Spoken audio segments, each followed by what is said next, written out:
Hi guys!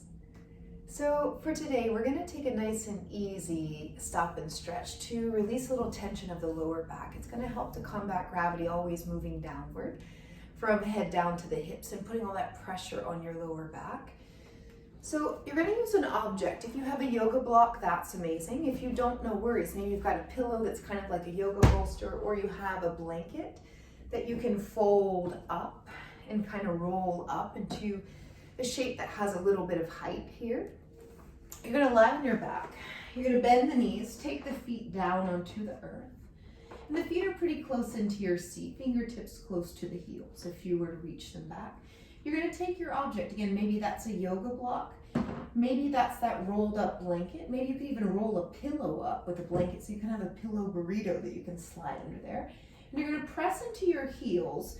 And you're going to take that object right underneath your sacrum. The sacrum is the flat part in between your bum and your lower back. And you're going to take it pretty low down by the heels so that it's slowly tilting your pelvis so that your pubic bone tips up towards your navel. And you're going to feel that take a lot of pressure off of your lower back here. And you can let the arms flop off to the sides, or you can reach your arms up over your head if you have the ability to do so without causing any strain to the shoulders.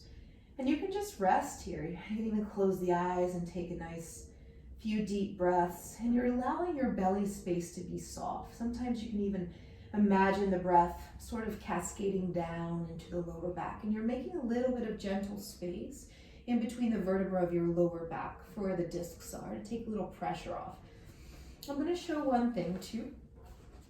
When you take your object, I'll show with the block because it's nice and bright visually for you to see. You want to send it really low down by your heels. So if I take the block too high, right, too high toward the shoulders underneath me, it's going to start to arch my back and in fact pinch the back and put pressure, which is the opposite of what you want to do.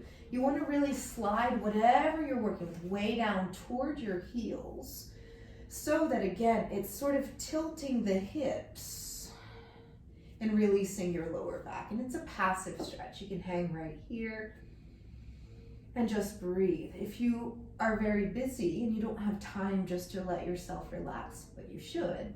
If you need to send some emails, you could even do so like this, giving your body sort of more of a restorative shape here. But again, it's best when you can just kind of let yourself go into it. Keep the belly space soft. So no tensing of the abdomen. You almost feel like the belly is soft and the breath is just cascading naturally down into the lower back. The longer you can stay here, the better. Give yourself a few minutes if you can. And coming out of it, you just press into the heels, gently lift your hips and slowly lower down. And from here, I like to take a couple of moments, taking my feet wide, letting the knees knock in, and just resting the hands on the belly. And letting my lower back lengthen down to the floor.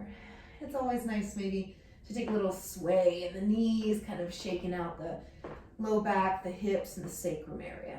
And then when you're ready, you can just roll over to one side. Press one hand into the floor and come on up to sit and go on about your day. Again, a nice passive, easy stretch for the lower back that I hope brings you a little bit of release, supported bridge pose. Enjoy. Any questions, let us know, and have a beautiful day.